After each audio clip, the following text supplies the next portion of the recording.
Good morning, everyone. Thank you so much for joining us today for the Schools Open Now What discussion with the Cape Women's Coalition and Cape Cod Women's Association. My name is Katri Mullally. I'm the president of the Cape Cod Women's Association, and our mission is to bring women together, whether you're in business or not, and to broaden your social and professional relationships. And we also provide education, networking, and professional development. So again, I thank you for joining us, and we are honored to have two speakers to start off our program this morning. Pam Gould, who is the superintendent of schools for Sandwich, and she has been there 5+ years. Thank you, Pam, for joining us.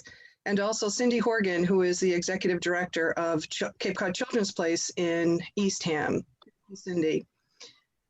So this definitely has been a challenging and surreal, somewhat Twilight Zone time since March, and we are hearing that schools are beginning to open, and we're hoping to hear from both of you about your challenges and the creative thinking that you've had to increase, because I know being in education always requires creativity.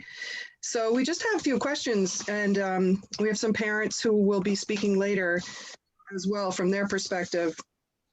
So let's just jump right in, if you will. And we'd like to know what the priorities and challenges that you've encountered, and how did you balance the plans that you are creating for opening schools. And for you, Cindy works with early education children, and Pam works with the K through 12 student population in public school sector. So could you both speak to that a bit about your challenges and how you had to balance everything, basically? Pam? Okay, I was going to say you because you do with the littlest ones, but I'll go first if you want. It's a challenge. There's no doubt about it. The idea that we kept looking at this, first of all, health and safety for everybody. There's no question about that. We needed to make sure that as we planned this, that people would be safe. Kids, teachers, that's a priority. That's a no-brainer. Let's put that aside for right now because that is the most important thing. But the other piece for us was this idea that if we stay remote, if the numbers are looking good and we continue, which I know is a push by a lot of people to just stay remote, what that took away was the choice for a parent.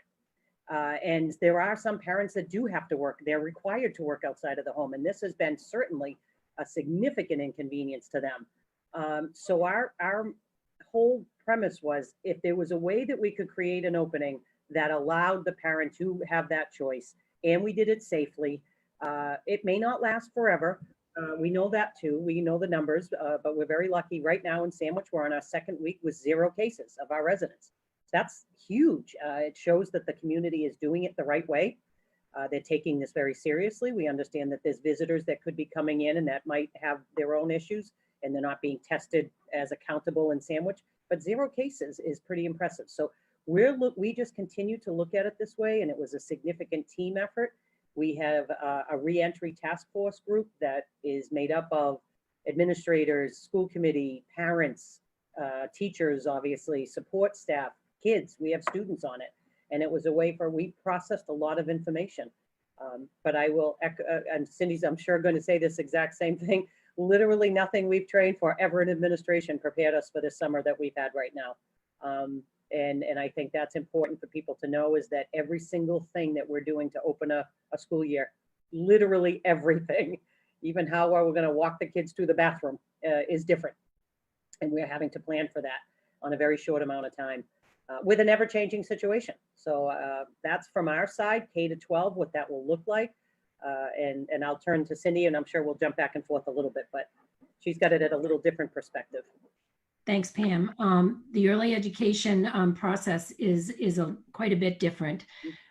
We have these little people that we need to figure out how to keep them safe. So the mandates that came down from the state really put a shift into how we do early education, shifting from class sizes. Most of the providers have had to cut their enrollment or their class size in half in order to ensure that square footage for each child. The other piece to it is the emotional toll of reopening. Safety and wellness for children and staff has to be our priority consistently. And so one of the big shifts that we made, in addition to the 27-page reopening plan that we needed to submit before we could even be licensed to reopen, provisional license, we realized that first that we needed to really connect with our teachers and allow them to be a very important part of this process. So we began early with team meetings and bringing the teachers in really to talk about the big emotions that had happened. There was a shift from being a child center early education to really maintaining the key words that we hear from those that were emergency centers is it's cleaning on steroids. And when we talk about early education, so much of that is the process, and we watch the process, and that's how children evolve. And we're asking children to go from child-centered learning life skills, such as how to cooperate with another child, to being independent in their play. And that's actually putting child development going backwards to what we want to promote. So when we were looking at this, child safety, just the way a child enters the building, I believe one of the most important parts of our early education experience is not only with the child, but with the whole family. We're taking the whole family. They're basically leaving their children in the parking lot, giving them, not to a stranger, but they're not having the opportunity to build relationship with that whole experience for their child, which is a huge loss in so many ways for families. So the shift is tremendous, but I'd say a key was making sure that the staff felt supported throughout this journey. All right. Yeah, I can imagine that it is extremely difficult to make plans that are safe for everyone, including your teachers and parents. And I assume there's a fair amount of fear with all this. How are you yourselves managing that? But how are you helping your staff and your families through this? Sure. I think we all have to realize that we asked our teachers to leave the buildings on Friday, March 13th. And the occasional coming back in maybe to get something or to clean out something, they haven't entered back into these buildings in the way that we exist in schools in months. And that's creating, I think, a little bit of anxiety. There's also, we know that there's a national discourse out there that in the data out there is far different than it is for us here. And so depending on what people are watching that's out there, we deal with a lot of external influences in education that are pushing for a lot of different things. So I think it is managing it, but I think we've just got to acknowledge it. You can't just ignore it. We need to acknowledge that there's a lot of anxiety coming back in. For us, we're lucky in the public school setting, is that we're going to have our teachers starting Monday and not have children for a couple of weeks. That's going to, I think, I'm hopeful that that's going to allow our staff to kind of figure their way back in. I've done this a long time ago.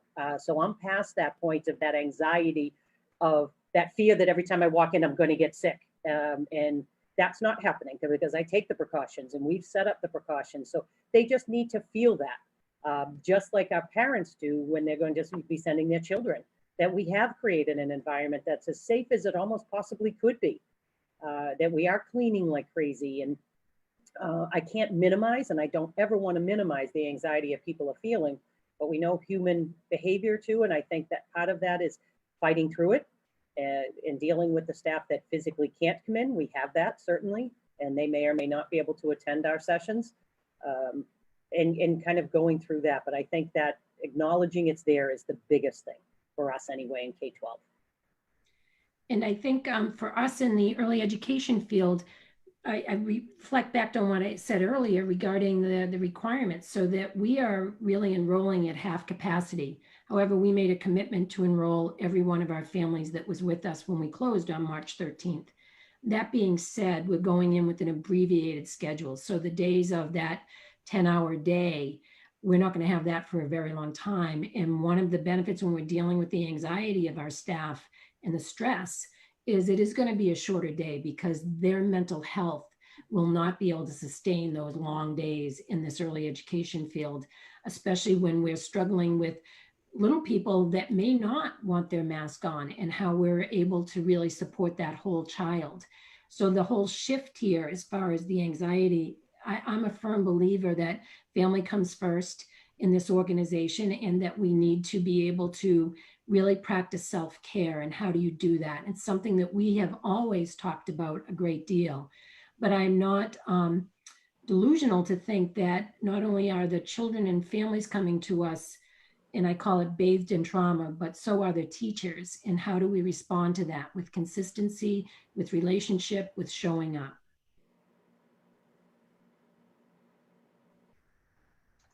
Thank you. The other item that has recently come up in the news here on Cape Cod, at least, is that some teachers are speaking out and saying that no one should come back to work until everyone is safe. And, you know, obviously that is part of the fear factor.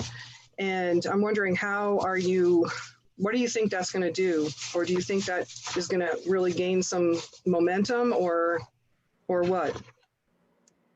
It's a fair question. I want to think it won't. We've been working very well, I think, with our union. We actually have another session tonight and another one on Thursday that we're hopeful that we'll be fine to open on Monday. We do have to work through these things. I get that they need the building to be healthy. There's no question about that. So we have in Sandwich, we have spent about $200,000 on our HVAC systems this summer because we need it healthy. We knew that going in, and we've had an engineer come and look at it. I believe that we're getting the reports back now. We're in a good place. We've made the adjustments that they're requesting that we make based on the systems that we have and what they're able to do. We have 2 of our buildings that don't have air conditioning. So I cannot control. We're not going to be able to fix that before school opens. But we've done all the other things that we can possibly do. So in the sense that we've always had, you know, the stale air in a building when we start a school year, that's not going to be much different. We're on Cape Cod. It gets a little humid, but there will be plenty of airflow going through the classrooms, which is a key around COVID. We've learned that, and we will be able to have that. Our STEM and high school are in a little different situation because they are air-conditioned buildings. It's a newer system, so we're able to I'm learning an awful lot about HVAC, I'll tell you. Things that I never even heard of before, MERV 13 filters. But that's an advantage. We've been able to do that. We've been able to use some of the money that's been allotted to us through the CARES Act and some of the other funds, which has been helpful to us. So I believe we're in a good place to open. I understand that not every building around our area or certainly in the state is in the same situation. So I think that's the big piece, is divorcing the national or the statewide conversation to what's really going on in your building, what you can control. I believe in Sandwich, we're in a very good place. Again, the data speaks, the metrics speak to themselves with the numbers. So I really do think that we'll be in a good place with our staff and that they will feel as comfortable as they possibly can. It's still going to be warm. We're on the Cape in September, so it'll still be warm, but I think that doesn't mean that there's not good airflow going through our buildings. So I feel pretty good about it. And I would say for the early education, much of what many of us have been doing is really stockpiling our PPE, which is going to be critical to this. And when it comes to budgets and early education programs, both home family providers as well as center-based, that's an expense that wasn't factored in there. And so the Department of Early Education and Care has been supporting programs by sending large shipments of PPE that several of us in the field have been distributing to whoever calls out for it.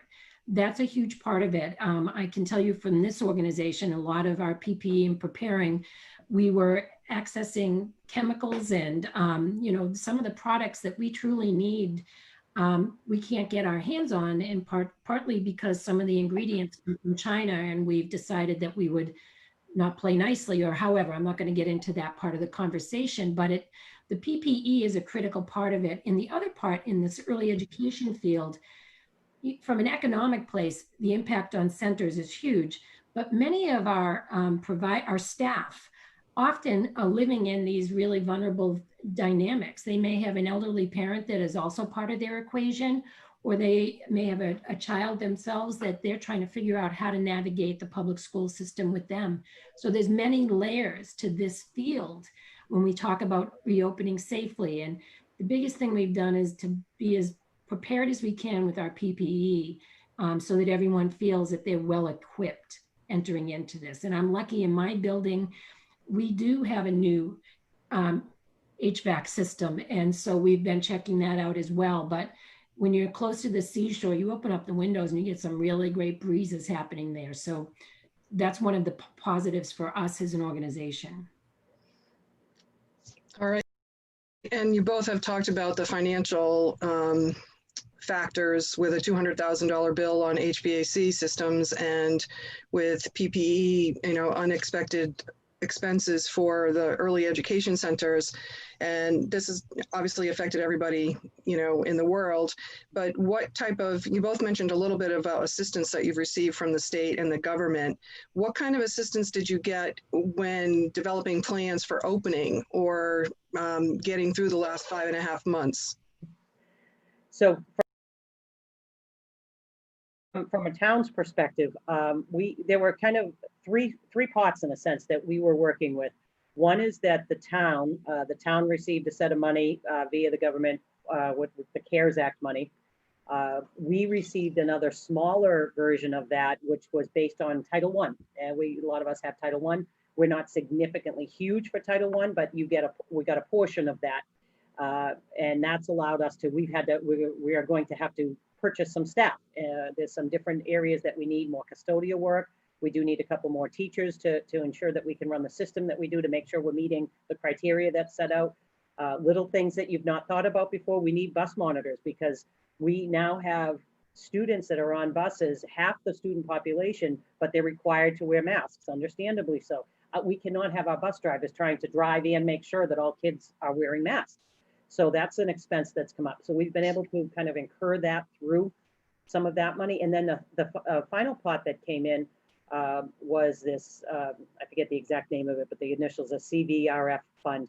And that was a per pupil expenditure that we have to expend by December. And essentially with that, you really can't use staff on that because it has to be expended by December. But that's allowing us to do a lot of our HVAC stuff, any of the technological things that we needed to do to make sure we're ready to go remote again. If we need it, we vamped up the things that we learned from the spring. We're going to be able to do any storage. We've had to purchase storage bins. You don't think of it like this, but if we only have half the kids in our classroom and some of our littlest, we use circle-based instruction a lot at the elementary level. We can't really do that because they're not 5 to 6 feet away from each other. So we're storing a lot of our furniture to just get it away from the classrooms. All these things that you don't think about until you're in this. So that money is pretty much gone. And now we're hopeful that we know that there is another round supposedly coming from the federal government. We understand that the House and Senate are still trying to come to some agreement.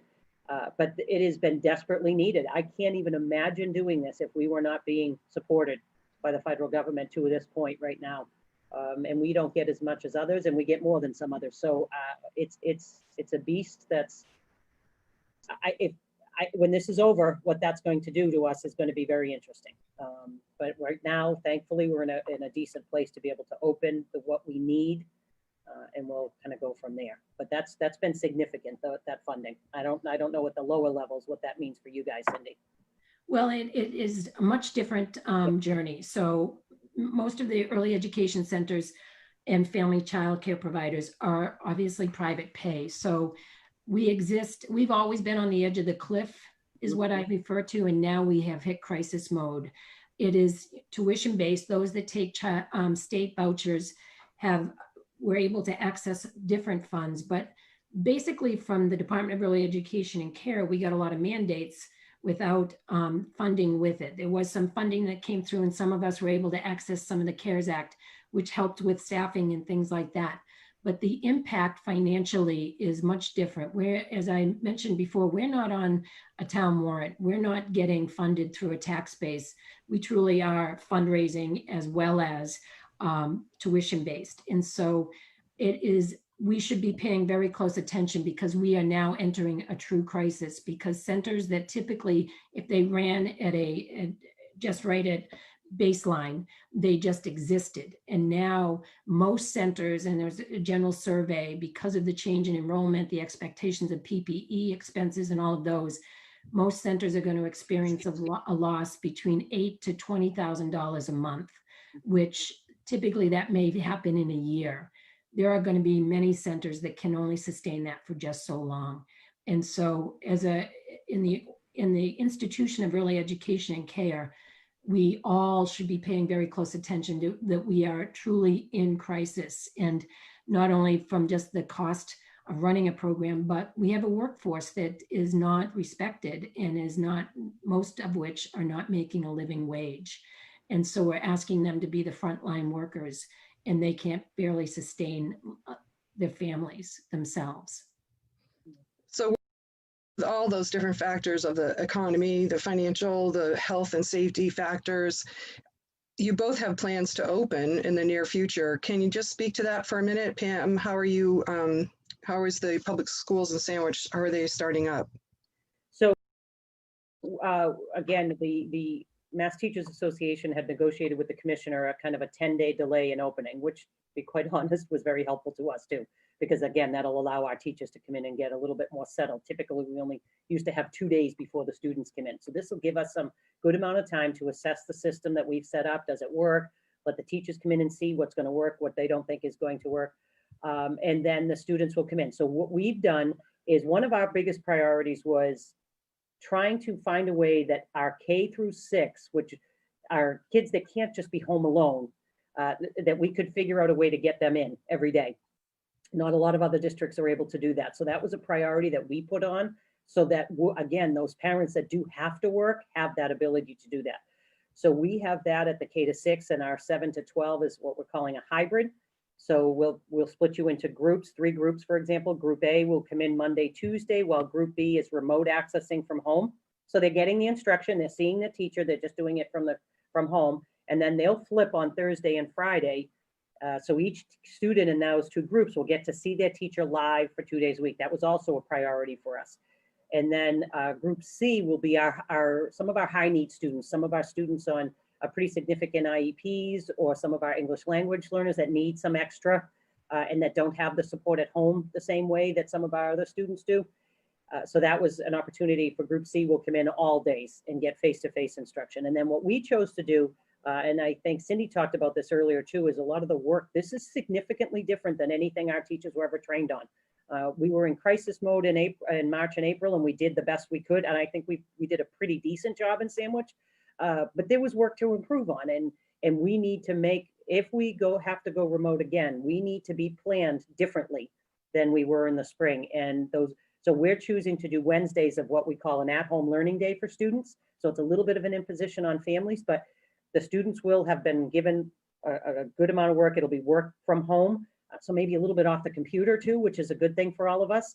That they will have project-based learning and things that they've been assigned by the teacher, and then the teachers will be in the district doing continued professional development that's needed, working with their colleagues to do some team work, and then also some prep work that they desperately need.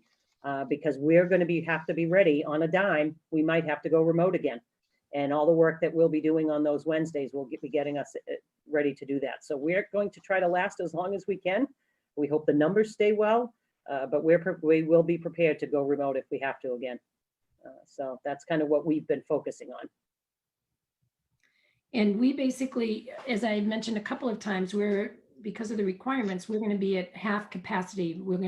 We've provided space for every family that was enrolled, but what we're doing is an AM session and a PM session, which one of the big parts of early education and care is we not only do that brilliant stuff of brain doctors, brain scientists, as I call us, in the education of young children, but we also provide a really necessary, important part of the workforce and provide them with what they need for their children. And so we're not going to be meeting that. There are other centers that are able to decrease their enrollment, and their hours are at a different place.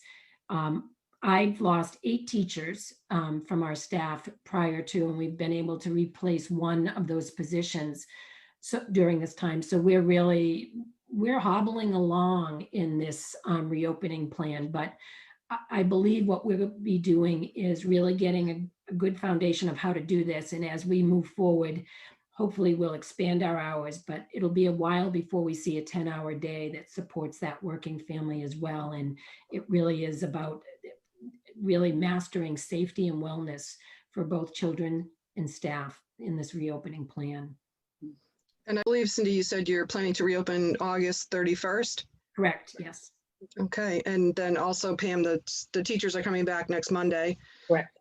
Cool. All right. Well, we are. I am so like I can't believe all that you've handled and managed, and between you know, because you both have personal lives as well, trying to manage all through that. Not And right now we don't. And sleep is overrated, I'll tell you that. well, we really appreciate it, and I think, you know, we're never in a situation all by ourselves. And what we would like to hear from you is there a way that we, the residents of Cape Cod, can support or advocate for you? What is a call to action that you can let us know about, that we can share with our networks and, you know, support you both? Yeah. For me, simple, it's truly this simple. Trust us to do what we know how to do.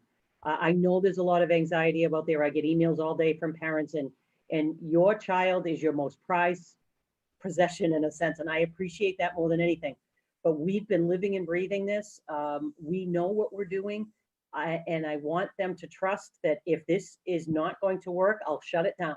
And I have no problem doing that. But I do believe strongly that that relationship between a teacher and a child is so significantly important. And I don't believe you can establish that on a computer screen.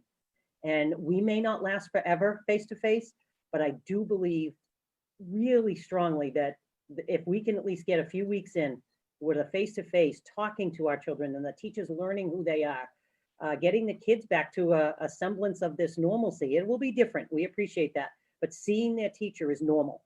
And that's what we want for all of our kids. And trust us that we want that for our kids. We want that desperately. I have administrators that are sending their own children into our buildings. They would not do it if it wasn't safe. And as scared as parents are, and I don't want to minimize that, we can do this. And I'll shut it down if we need to. And I promise that to all of our community members. Thank you, Pam. In addition to trust, I am always, advocacy is a big part of being a parent and a caregiver, and especially during this time, I would say make sure you're voting and make sure that you're paying attention to what is being talked about in our state and federal government around the early education and care and some of the bills that are going forward. Catherine Clark of Massachusetts put forth a $50 billion initiative with Elizabeth Warren to put money into the early education and care work that we do. And again, prior to COVID, we were right on the edge of the cliff. And right now we are over the cliff and the pebbles are falling down quickly. Advocacy is critical in this, and always having a voice. I think of it as a three-pronged stool. We need to have high quality, affordable for families, and pay a working wage to the important staff that do this critical work. So I will stand on that soapbox forever. And again, at the end of the day, it is the wellness of every child and the safety of every child, as well as their staff, that is most critical. Thank you so much, Pam and Cindy. We could continue to talk about this probably the entire day. There are so many important factors and components to what you're doing. And we are going to move on to the Q&A section where we'll have you answer some questions from our participants, our attendees. And I'm going to turn it over to Andy. Thanks to you both for doing the work that you're doing in this really, really tough environment. And the first question I want to pose to you is from one of the listeners who said that early ed and care has said that there's a 20-to-2 ratio, which means we can have 20 kids in a group. And Cindy, wondering what your thoughts are about that. Well, it's a concern to me when we talk about safety. So I'm not sure how many of us have been around 23-year-olds or 24-year-olds even, and really practice social distancing and those things. My concern with the 20-to-2 ratio is we have shifted from child wellness and child safety to economics. And I feel that in order to do this really well, the mental health of those two teachers with 20 children I would imagine would be very compromised. And so I have some real angst around how we're supposed to do that. And I really believe it's fueled by economics. Mm-hmm. Yeah. I'd like to ask both of you to respond to this question, which is, you've kind of given us a big, good, broad outline for how this is going to go, but let's just delve a little deeper and look at what's going to be happening in these classrooms. And so, Cindy, maybe you start on this. What's it going to look like for 3 and 4-year-olds who are in a group, and I think about the way the classroom maybe was functioning before. How might help illustrate for us, give us some examples of how might things look a little different in this era of COVID? Well, I guess I'll just talk specifically with 3-year-olds. I mean, a big part of 3-year-old development is learning how to cooperate with their world. And that requires play to be a big part of it. When we look at a very young, a 2-year-old or a 3-year-old, we often see what we call parallel play. So they play next to another child, but they're not engaged with that child. And that's very typical at that age. And then we create experiences that start to have that engagement, that back and forth, the give and take, which is a critical life skill that needs to develop in children in order to navigate life. And right now, what we're doing with our social distancing and all of our precautions in place is we're really putting children into that isolated play again. And so where we might have creative putting together a puzzle together, they're going to have individual puzzles. They're not going to be doing that interactive and cooperative learning together. And to me, when we think of that, and so much, Pam has talked about it, so much is about relationship. And when a child comes in and is greeted by a teacher with a warm hug, those are going to be things that don't come as frequently as they need to in these days. And so we really are just at a place where we're not respecting child development and what we want from it, with the expectations. And eventually what we have heard from those that have opened in front of us, this high level of anxiety that we have, once we're in it, we start to feel a little bit more comfortable with it. But I still think that those experiences for really healthy child development are going to be compromised under these circumstances. Yeah, that's scary thoughts. Pam, what about you? What do you think it's going to look like in both the elementary and middle and high school classrooms, and how is that going to look different than what folks have seen before? Well, some of the same things that Cindy's talking about, certainly at the younger grades. And I take solace in 2 things. One is that it still won't be like it was in the spring where they were locked in their homes. There is still some socialization. It's going to be different. There's no doubt about it. And then the second piece is that this isn't forever. And I think that's a piece to make sure that our teachers even know. And Cindy hit it right on the head too, is that once you're in, and I think with time, I mean, there's this whole thing of, and our younger, the teachers of our younger children have said the same thing. I can't hug my child. If you're both in a mask and it's not for a very long period of time, yes, you can. It's just, but they need to feel comfortable with that. They need to get back into this routine and figure this out and understand that. And then I do trust our teachers. It is going to be different. The classrooms are going to be this whole center-based learning where they're all around the table. That isn't going to be the same for a while, correct? But I do trust our teachers that they can figure out ways that are going to make it interactive with kids, and kind of maneuver through this new world here for a little while. And I'm hopeful that the numbers do get better, and that as we start to round around the second half of the year, that we can start to do things a little differently. Older grades, not as hard, because they don't do it the same way. And there's a lot of teamwork that goes on. It'll just be, instead of partnering up the children or the students in a classroom, they might be partnered up on a Google Hangout or things like that. So we'll maneuver through that. And to be quite honest, there are actually some of our students at the secondary that this has actually worked out pretty well for them. They have a lot of anxiety about being in the building. Some of those kids have chosen to learn remotely because that actually is helping them. We force a lot of them to come into the building, and that's scary for them. So this has worked out for some of our kids. They actually thrived doing the remote learning back in the spring. So it's a mix. We all have different personalities and different styles. So it's going to be different, but I think I keep going right back to what Cindy keeps saying. Once we get in and get used to it, I think we'll realize that it's not as bad as we've worked it up in our head. Great, thank you both. There's a couple of things that have come in the chat that aren't exactly questions, but resources.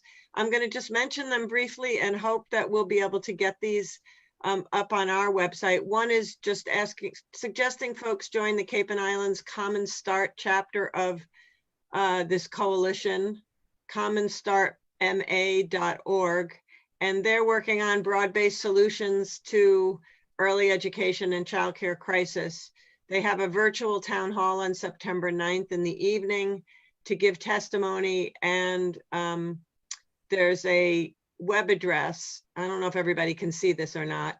So we'll make sure that that gets up. And then another participant has suggested the K-12 Science Club, and that there are going to be activities online, computer science and robotics club, which again is another resource.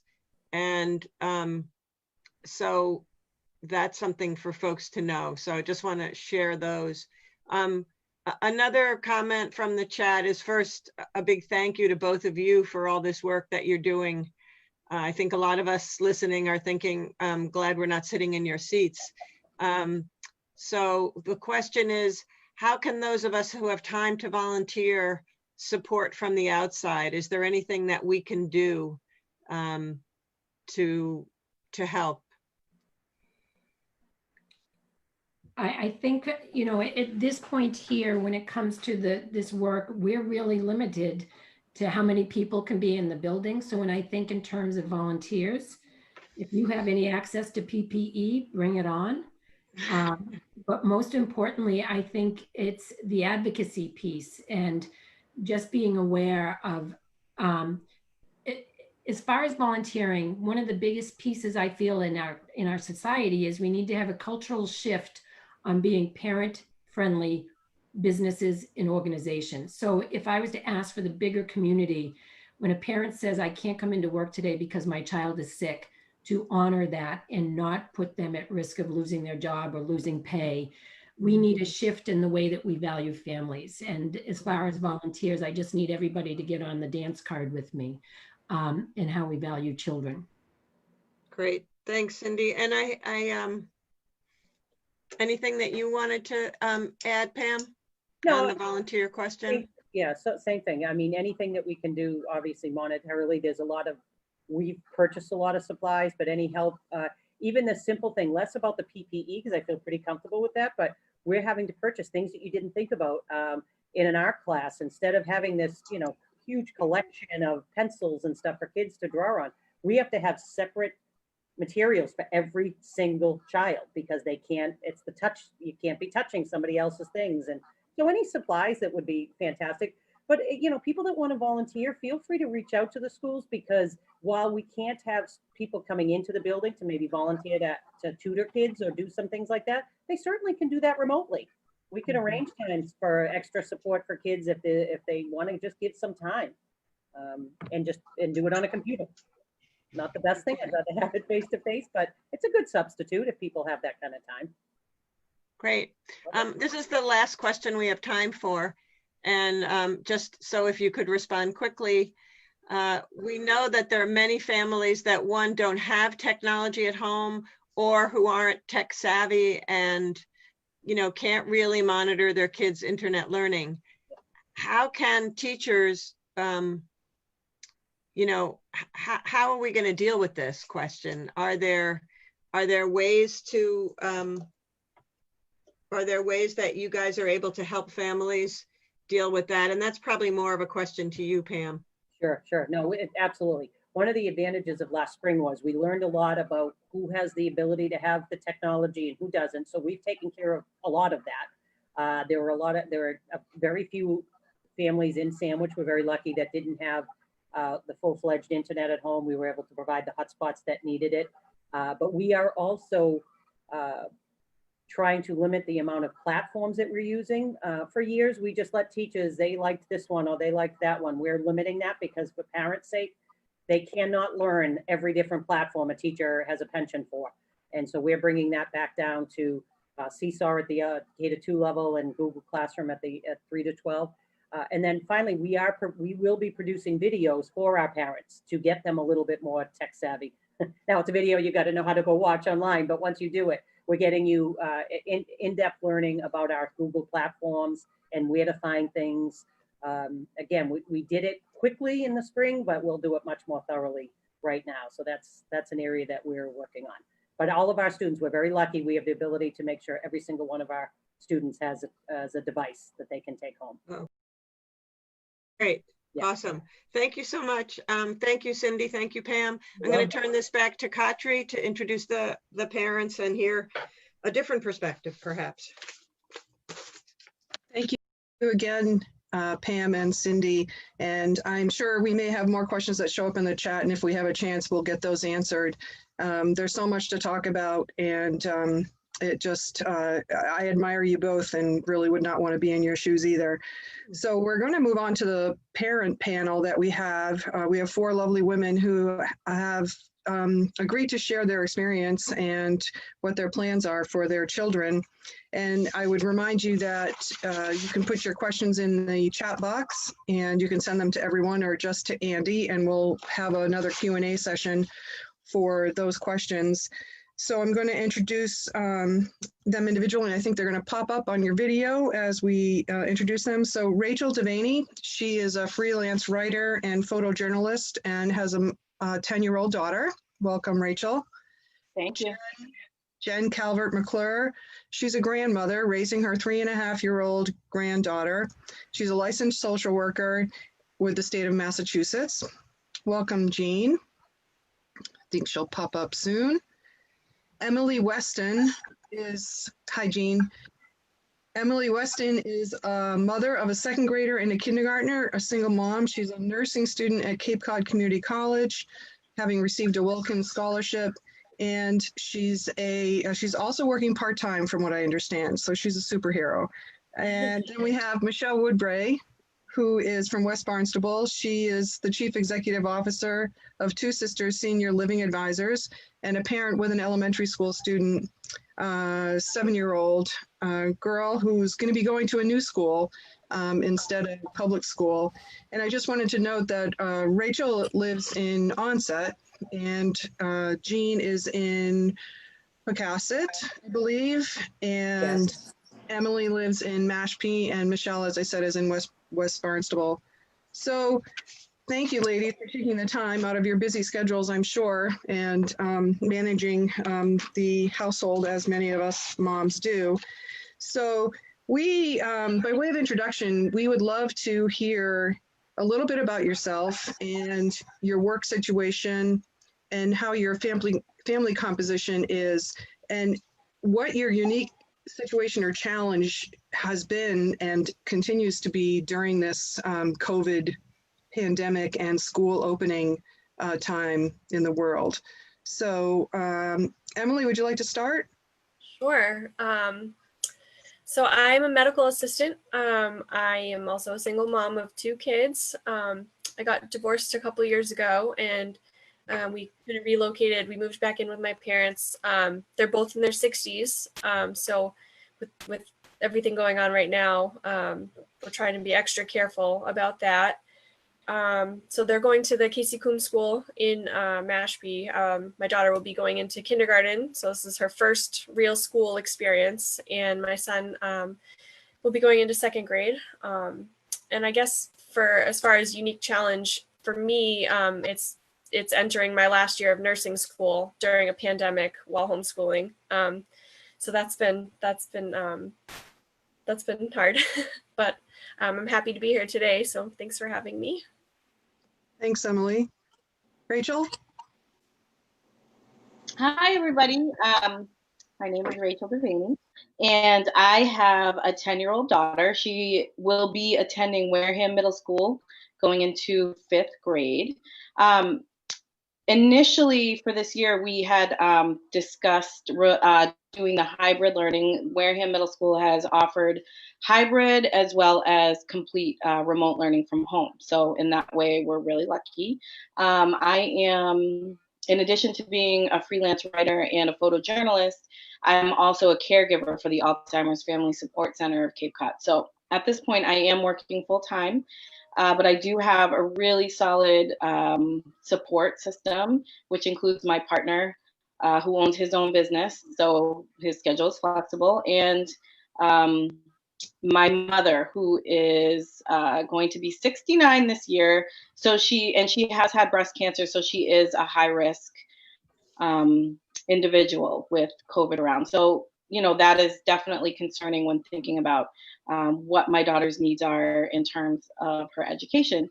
So for us, at least, we will be able to, you know, choose whatever option fits best for us with the solid support system that we have and my flexible schedule. So that's where we're at for right now. All right, and Jean. So I am a social worker with the Commonwealth of Mass. So I'm an essential worker. Genevieve is 3.5. You know, one of the main reasons we chose to enroll her in preschool, as I think Cindy said earlier, is for Genevieve to be able to develop those social skills and to learn to have other kids. She doesn't have that option with us. She has just my husband and I. So this has really been difficult for her. She is a really social kid. She likes to be around other kids. Thinking about returning, you know, she does attend or will attend Montessori Academy here in North Falmouth. My husband has a lot of underlying health issues, so that's a concern for us. I also care for my dad, who's almost 80, and he has some pretty significant health issues. So trying to balance, you know, the whole risk benefit, you know, in terms of the risk for our family, but at the same time, thinking about the risk for Genevieve if she doesn't have these opportunities to be around other kids her own age and to learn how to do that cooperative play. It's, you know, it's we kind of go back and forth. I think at this point we have decided that it's worth the risk to have her attend and just kind of be mindful of the numbers. In addition to my work with the Commonwealth, I have a private practice. I work primarily with kids and families, so I have to take that into consideration as well. Thank you, Jean. And of course, Michelle. My name is Michelle Woodbury, and I am from West Barnstable, as Kadri said. I think for me, when everything shut down, my business was really affected as well. And being a business owner, I really needed to take the time to focus on how to save my business and how to pivot that way. And then all of a sudden to find out that I was also a homeschooling parent doing it remotely. I think the school system did the best they could, but what ended up happening was a lot more work for me, just exponentially more work for me to try to get my daughter to do her schoolwork and not hate it and to stay engaged with her. So, I mean, every minute I was trying to save my business, I felt guilty because I wasn't doing what my daughter needed me to do. And every minute that I was with my daughter trying to nurture her and make sure that her development was, you know, not even educationally, but just emotionally on track, my business was suffering. So pretty early on, my sister, who's my business partner, and I started talking about what other solutions could we find, because we couldn't wait to find out what was going to happen with the school system and to find out that remote, the way it looked then, would not have worked for us. And so that's where we were at. My daughter is also what I call a reluctant only child, and she's extroverted, she's social, and she really, really does need to be around other people. Unlike me, where I'd be okay, honestly, being on Zoom most of the time. But I think that's what's driving our decision. Thank you, ladies. And you've all talked about how children need to be social. And the one thing that I want to reiterate is that we really appreciate you being here because you are the voices that we're not hearing. You know, we're not hearing from the parents who have struggled since March 13th when schools shut down and have had to become that homeschooler and a parent and a wife or a partner or a daughter and all those great things. So you are all superheroes in my book. Can you all kind of share with each other your experience since March and kind of, were you the primary caregiver and homeschooler, or, let's start with you, Emily, as far as, and then just, you guys can all unmute yourself and just talk with each other about how you handled some of those challenges and struggles.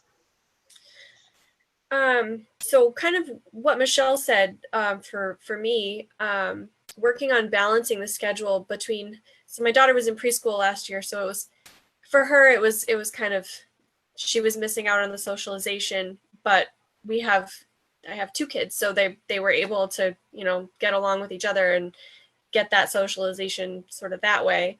But it was hard, balancing my schedule because like my Zoom meetings for my class were at 10, which was the same time as the Zoom calls for my son. And then a half hour later where my, daughters wanted her Zoom class meeting, to try and do that with one laptop. And we were lucky enough, Mashpee Public Schools was great in making sure that we had technology. They loaned us a Chromebook for my son, but he can't do it if he's not supervised. It's too much for him to try and learn how to use a computer that in depth, and get the schoolwork done while I'm trying to do my work and on my meetings. And so, but the guilt that kind of comes with that, because a lot of times I would choose to do my schoolwork because I needed to get it done. And I'd find myself up in my son's bedroom doing homework with him at 9 o'clock. And that's tough because he's 7. He's not supposed to be doing homework at 9 p.m. So that was hard for us. I definitely agree with everything you're saying, Emily. I have the same issues trying to get my daughter onto her Zoom meetings and getting her schoolwork done early in the morning so that we didn't have to deal with it for the rest of the day. And I was the primary teacher. I was lucky, though, that Wareham also provided a Chromebook, and her 2 primary teachers touched base with her every single day, which was incredibly fortunate for me. And, even if she had trouble with her math work, they could do a one-on-one conference call and they were willing to do that. I don't think everybody had that experience, though. One thing I will say that since March, I did relent and I enrolled my daughter in a sailing and swimming program in Hyannis. And it went well. There were only 4 children in her group, and each person had their own boat so that they didn't have to, mix with anybody else. But this past week, one of the instructors popped up COVID positive, and every single child within the Hyannis program and their parents and all of the elders that lived within their homes had to get tested for COVID. And having a child be tested for COVID at 10 years old was absolutely traumatic. She lost it just was absolutely awful. And that experience has now influenced me. I was going to do the hybrid, but now I'm going to be doing full remote learning at home because I'm unwilling to take that risk again. Fortunately, we all came up negative, but it could have been catastrophic. And just having her just even do the test was too much. And I won't ever put her through that again. So that, in that way, that was tough. I have to say we have a similar thing going on here. My 5-year-old just got tested on Friday because they've been playing with the neighbors, and we went to a very, very small outdoor birthday party. And now I don't know if you can hear it in my voice, but I'm congested and sore throat. So she was tested. We're sitting here waiting for results right now, and that's honestly solidified my choices too. It's terrible. The anxiety is just, it's real bad. Right. I can't even imagine having to have Genevieve tested. She gets really serious nosebleeds, and they're going to have to do some cauterization. And I can't even imagine her having to go through that. We At my job, we're tested every other week. And, you know, I think I have my 6th test coming up tomorrow. And fortunately, you know, obviously it's always been negative. I can't imagine her having to go through that, what that would be like. Right. I Right. feel Yeah, go ahead.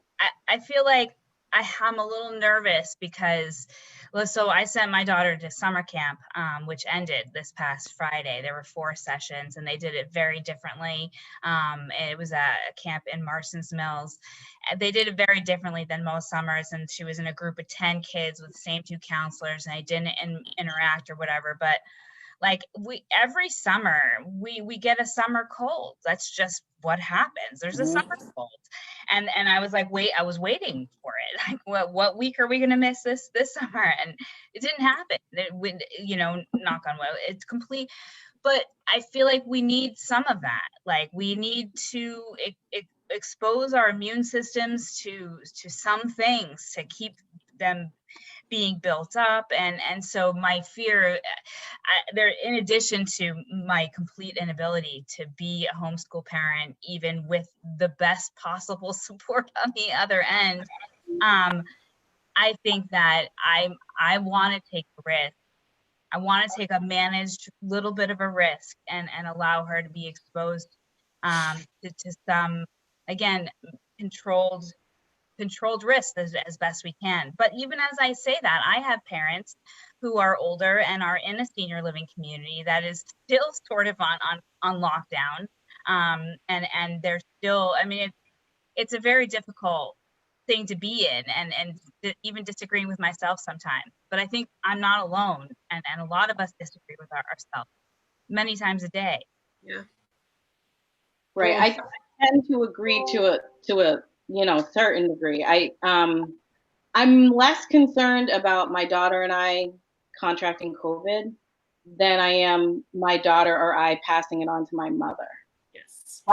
That's really where the concern lies. I did take a risk and put her into the sailing program because I felt the same way that she needed to be around other kids. She needed some structure. She needed to, really be active. And, but the fear of passing something like that on to my mom, and my clients, I'm also a caregiver. So my job has a huge influence. I can't take these tests every week if somebody at school pops up COVID positive. So in that way, I'm going to have to, sacrifice a little bit in terms of what we're going to expose my daughter to and the rest of our family. I guess that's what the issue is at the end of the day. I will say that we are in a better position than a lot of other people on the Cape, such as, the immigrant population who doesn't have a choice, that are cleaning hotel rooms, cleaning hospitals. There's CNAs, and they're at the most at risk at this point. And when I start to get frustrated with my own situation, I try to really think about that and think about the silver linings that I have within my own situation, because it could be so much worse. You bring up a really important subject, some of those outlying situations for families, the immigrant population, families and children who are ESL learners where English is their second language. And I know that in some of our rehearsals too, Jean, we talked about your role as a grandmother, raising your grandchild and having guardianship, and how human resource departments view that with FMLA. Can you speak to that for a minute? Right. So they don't understand that grandparents are not, anyone who's not a parent doesn't obtain custody. And unfortunately, my experience and many other grandparents' experience has been when they try to apply for things like FMLA benefits or health insurance or anything like that, human resources response is, well, you have to obtain custody. And it's so black and white for them. They don't understand that you can't obtain custody if you're not a parent. You can obtain guardianship. And so that's an ongoing battle, when you have to be home with a little one because the school is closed, or if she is sick. Genevieve does have asthma and some other health issues, and so that's a concern too. And so how do you balance that? And when you consider the fact that about 55% or more of grandmothers that are raising their grandkids are in the workplace. And so what does that look like for them? It's a struggle. So what do you do? Do you stay home and then you lose a day's pay? Or do you try and figure something out? And then if you can't figure it out, what do? You stay home and you lose money. Yeah. The I'm sure along with the FMLA and being there for your child, there are those challenges about, you know, homeschooling a child and how that can be. And a couple of you mentioned that you were the primary homeschooler. For you, Jean, with all the different things that you are involved in, I know Genevieve is 3.5, but were there times where you were spending some time with her, reading or what have you? What was the, how did you get through March? March, April, May, June with Genevieve?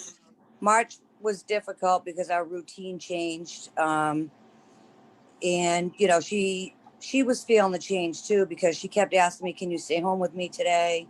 You know, is today a day we can stay home? You know, and that doesn't feel good when I have to say I have to go to work. And her school was offering Zoom sessions for an hour a day. And I struggle with that too, because I treat so many kids that are addicted to, you know, all of these virtual reality things that they do, and trying to balance that. And then she's 3.5. So she's trying to do a Zoom session and take off in her room so she can show everybody her unicorns hanging on her room, and she, you know, and show them her cat and her dog. I am fortunate. My husband is a full-time student. And so we were trying to juggle my work schedule, his class schedule. Some days he could help her with the Zoom, but that's a struggle for him too. He's not a teacher. So it has been a struggle.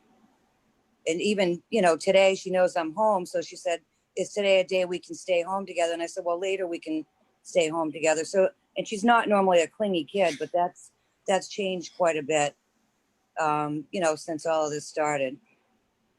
That's what I found really hard, is because when my daughter was away and I was working, she doesn't think about what I'm doing.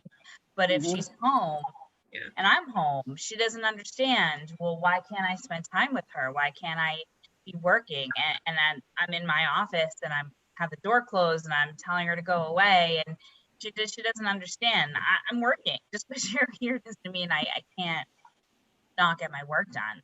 It was really hard for her. Yeah. For me. I think about. Go ahead, Jean. I think about what you said, Emily, about doing homework with your son late at night, and you know, Genevieve School would give like assignments and arts and crafts, and so, you know, I'm getting home. I run a partial hospital program, so the folks that we work with are pretty intense, high level folks. Like I said, in my private practice as well, and so I'd come home, you know, and we do a dance party when we cook dinner, and you know, every night, and but then trying to do her assignments with her, because that's important for her too, to continue her development and to let her know that I think that that's important. And you know, bedtime for her is usually 7:30 or 8, but we're trying to do some of the assignments she got from school just so she can keep up with that and feel like she's a part of that too. And trying to balance the you know, you want to get the academics done, but you don't want to make home such a stressful environment for everyone. You want to, you want to be there for the fun things too. You don't want to let all that go. So what we ended up doing here was I really learned to pick my battles, and bedtime just went out the window, because I think some nights they really, really needed to lie there with me and kind of get their feelings out too, because the anxiety that we were feeling, they were feeling too, but they don't know where to put it. They don't understand it the same way that, you know, we know it'll pass. We know how to keep ourselves safe for the most part. So I think that was kind of a good thing to come out of it for me anyway, was I learned to be a lot more patient. And I think communication between myself and my kids now is on a different level than it was when we started. You bring up an interesting point. Sorry, go ahead, Michelle. I was going to say, like, that's one of the things that became more prominent for us through this, is that at least for my daughter, trying to reconcile what this is, and her parents, me and my husband, have polar opposite political views, like very, very opposite. And it's difficult because she needs to develop the critical thinking skills to be able to come to her own conclusion. Sure, I want to push her and make her believe what I believe, but I can't do that. And the more, you know, and she needs to come to her own conclusions. And so the decision that we made to put our daughter in an alternative education school in Quincy, for us, the commute is not that much of a hindrance considering the benefit that we're going to get. It's a very small school that really does instill, there's not grades or homework, one of those, but they're looking at really instilling those critical thinking skills so that she can learn to navigate this difficult world as best she can. And I don't feel equipped to provide that for her. And I really didn't feel, and I don't feel that the public school system right now is, especially considering what she's hearing coming from one side and what she's hearing coming from the other. Interesting points. I admire all four of you for all that you've been going through, and you know, the decisions that you've had to make are not easy. And so, as I said earlier, you know, women need to stick together and we need to support each other, and we can all make it through this. Like Pam Gould said, this is not a forever thing. And before we move on to the Q&A, I would love to hear from each one of you how we here on Cape Cod can support you or advocate for you. Is there something in particular that we can do as like a call to, what's the call to action that we can do to support you? Rachel, would you like to start? Sure, yeah. One thing that I did want to say is that this situation has kind of forced everybody to look at school in general and what that looks like. And I think not in every instance, but in many instances, we have lost our just being in touch with community and helping each other in different ways. And also, I think we often forget about the people that are struggling the most. And I think we really just need to, you know, come together and start tutoring groups and, you know, figure out who excels in what and what our children need. And one thing, I'm indigenous from El Salvador. I was born there in 1978, and I'm Pipil Indian, which is a subset of the Aztec Nation. So I'm involved with a group called the Eastern Woodlands Rematriation Collective. And that's a group that's up north here that is composed of different tribal entities within the Northeast. And what we've begun to do is to band together and start, you know, working together to teach our children not only common core things that they need to know for the state, but also survival skills, traditional ways, foraging, and really putting our heads together to fill in those gaps where our children are not learning different things that they need to know about life, that they're not learning in school, even things such as real estate, finances, and really, you know, coming together on a bigger platform to help our children and give our families whatever their children need. We all have certain gifts that we can all provide to each other. And I think on the Cape, we have such a tight-knit community that could work across, you know, all kinds of different levels, as long as we can pull together and begin to understand our differences instead of pushing each other away and continuing to divide. Thank you, Rachel. Michelle? I think that number one thing that we can do is continue to be kind and not judge people. We all are coming at this with different opinions. And one of the things in the senior living industry and with our child care choices, I find people jumping to conclusions and judging people for their decisions.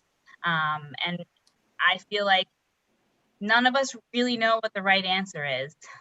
And so we should just try to help other people be kind to one another. We need that very much. Jane? Thank you, Michelle. So I think a couple of things. I think it's important to remember that, you know, better than 20% of grandparents who are raising grandkids live at or below the poverty line. And so for them to be able to even access the resources to help their kids or grandkids with virtual learning, they may not even be able to afford that. So things like helping to get more money into kinship navigator supports in programs so that they can have the access to those funds and resources. A lot of grandparents don't know how to use the technology that the kids in the schools are using. So that's, if there could be some way to set up some support and training for them around that. I think about things like, increasing access to things like Meals on Wheels for grandparents and other caregivers so that they don't have to leave the house and expose themselves. And would it be possible to add their grandkids to that? So Meals on Wheels brings a meal for the grandparent or caregiver, pack one for the kid. And a lot of the schools, I think, have done a great job trying to meet the food insecurity needs of families. But, is there a way that they maybe could pack something for the grandparent or the other caregiver? So those types of things, that grandparents struggle with and people may not realize. Wow, that's you've hit on so many other topics that we could spend another session on. So, wow, thank you, Jean. And Emily, what do you? My biggest concern for both my children and myself and other moms kind of going through all of this is mental health. I think that we are going to really need to focus on our kids and teaching them better coping strategies, because I know for myself, I tend to be an anxious person regardless. Throw me into the mix of being a homeschool teacher, student, single mom, and it's just been it's been hard. And access to mental health care is really difficult, like more difficult than I think people understand. That, and I also think, speaking to the parents who are choosing to keep their kids home for remote learning, I think maybe setting up small groups of, similar aged children, maybe once a week, once a month, just so that they have someone to talk to who's going through what they're going through. Because you can talk to your mom all you want, but it's nice for kids to have someone to relate to. So maybe something along those lines. Those are all like amazing and definitely areas where we're lacking here on Cape Cod. So I appreciate you sharing those, and we'll hear them again at the close of the program with Sue Rohrbeck. So I'm going to turn it over now to Andy for Q&A. And thank you so much again, ladies, for taking the time to talk with us. I have chills with being here with you, seriously, and I really appreciate you taking the time. So off to you, Andy. Okay. Thanks to all of you, each of you. That was really powerful stuff. And let me just pick up on Emily's last comment and ask if any of you have done any kind of, or know of any learning pods where you're maybe using, your kids are using remote learning together. And I know I've read about that in the paper and whatever in other communities. And I don't know if any of you have had any of that happen in your communities. And also I'll ask that of, because this is now Q&A on everything, I'll also ask that of Pam, if there's any of that going on in Sandwich that they know about. So anybody have any comments on that? Setting up learning support pods? Officially, no. But I do have a couple other moms with children similar age to mine that I've been kind of bouncing back and forth with, but the idea of perhaps creating something like that, but officially nothing here. Right. What I mentioned before with the Eastern Woodlands Rematriation Collective is that we're trying to do learning pods as well. But same as what Emily said, it's an idea right now. And we're trying to put things in place over the next year where if something like this happens in the future, we have resources to fall back on. And learning pods is definitely something that's in the works, at least within different tribal communities from the Northeast. Great. Thanks, Rachel.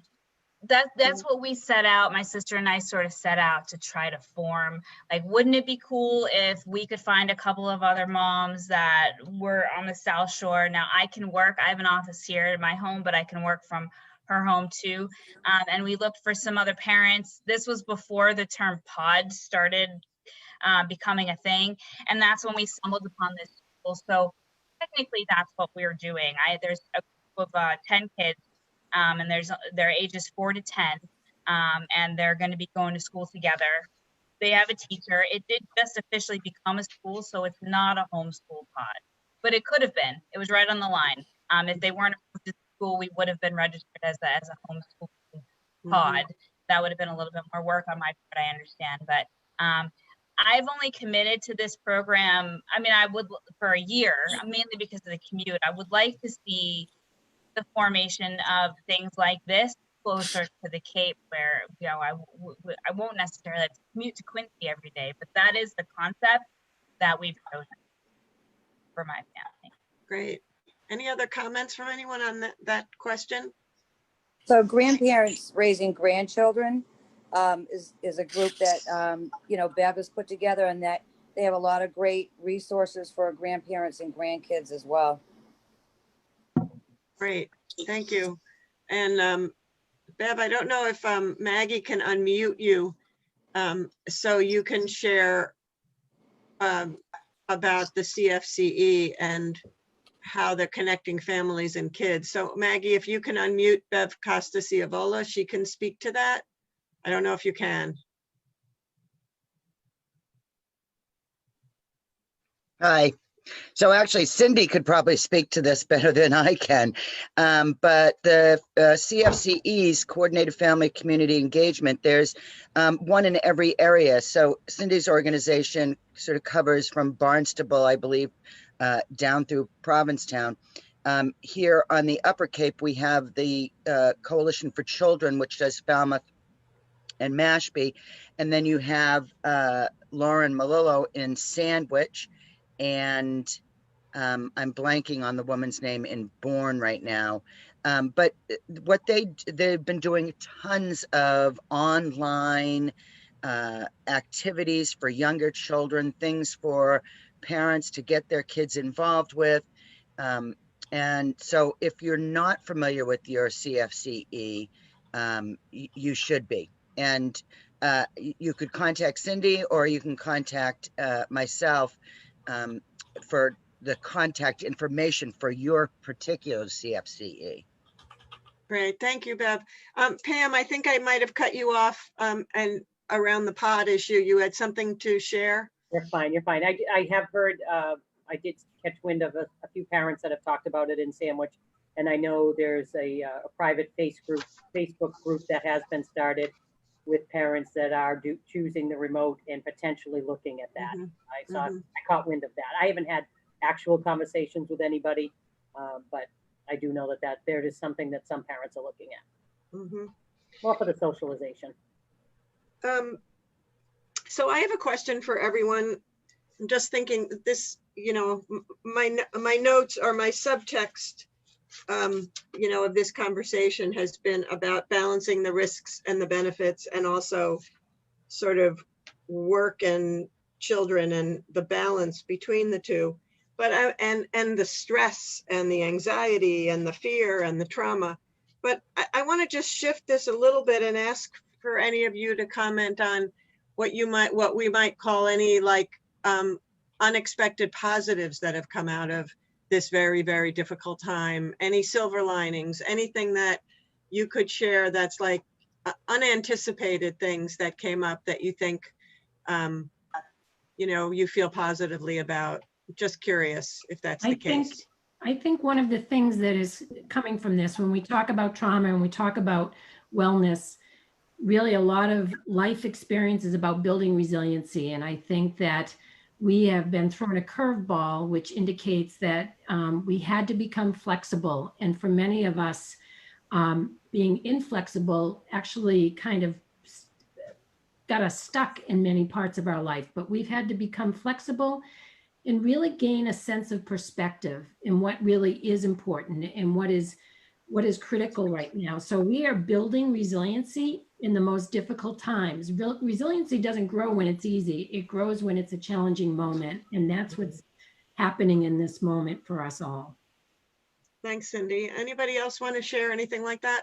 I'll jump in. I think when I look at if you have to find a positive out of all of this, I think when you look at our teaching 5 years from now, I think the growth that we will have found in our ability from a teaching perspective, I think we'll have grown immensely. I think the variety of different resources we'll be able to use, the different tools that we'll have, we've had to learn, and that's been a good thing for education to have to go through. It for parents, I know it stunk in the spring, but we really learned a lot.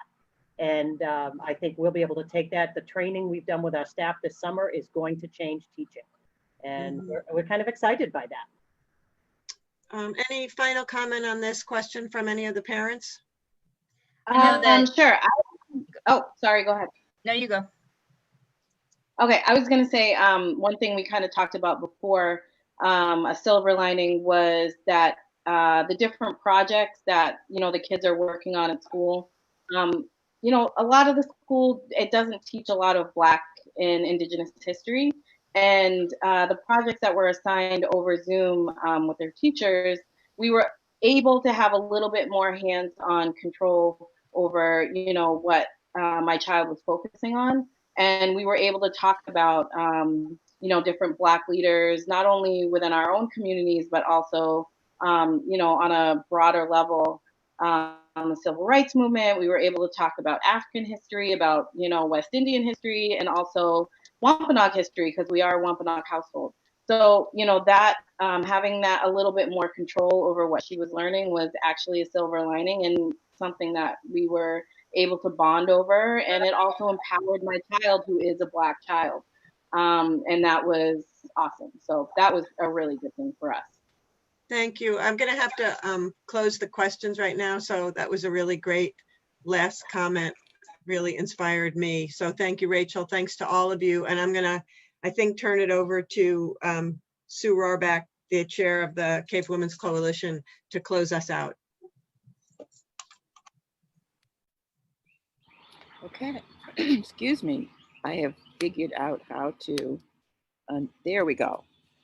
So hi, I'm Sue Rohrbach, and I'm the chair of the Cape Women's Coalition.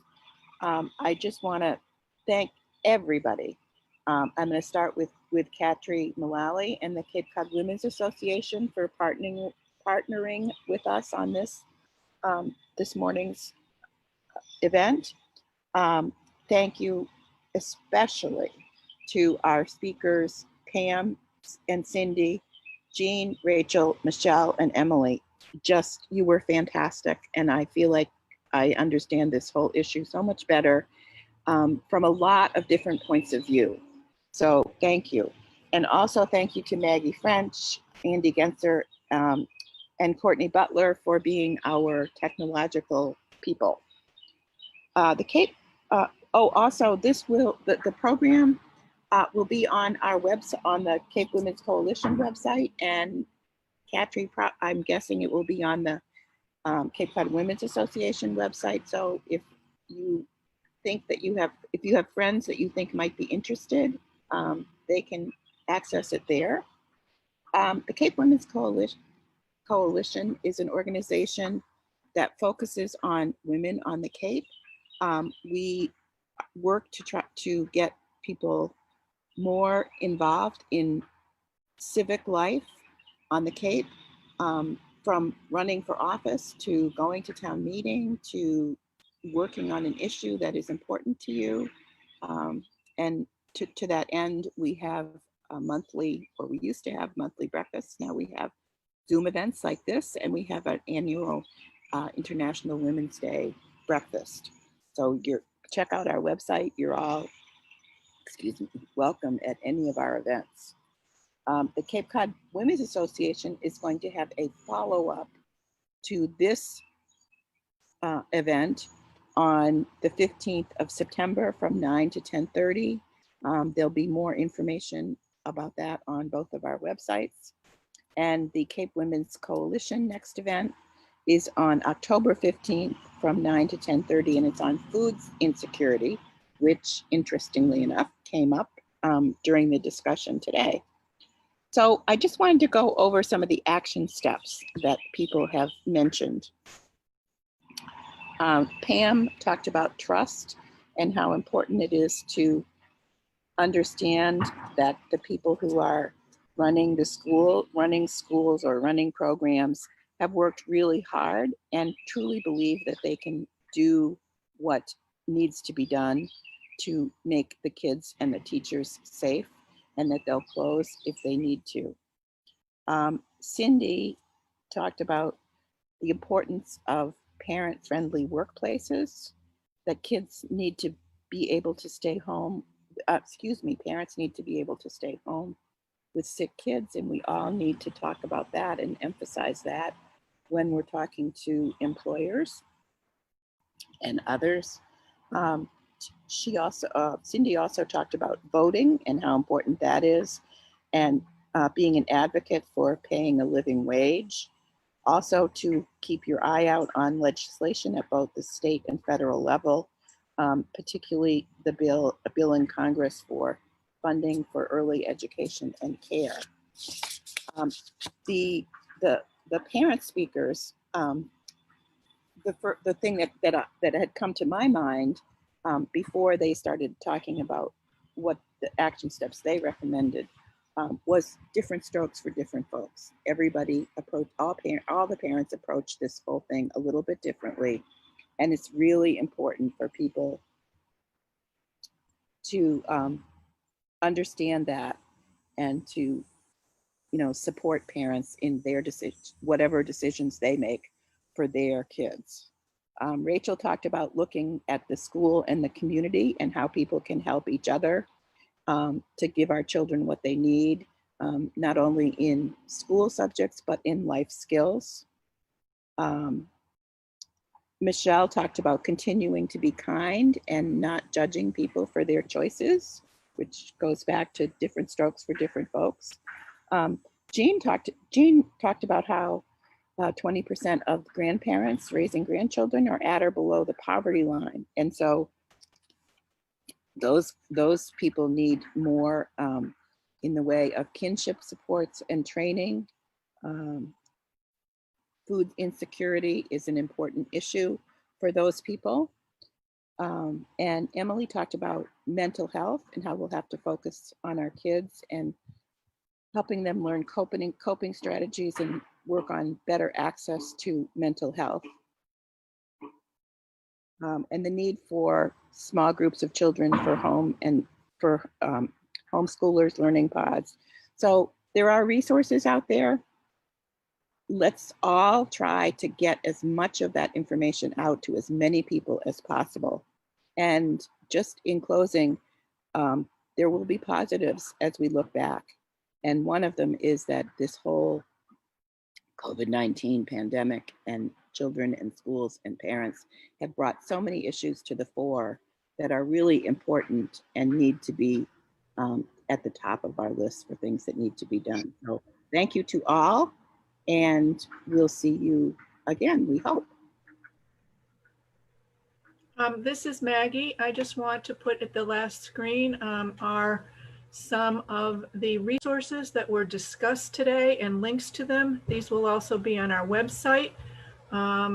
So just so that you have them showing up on the screen before you leave. Thank you for joining us. Sue, anything else? That's it. Thanks everybody for coming. It was a great program. And thank you to all of our presenters. Thank you.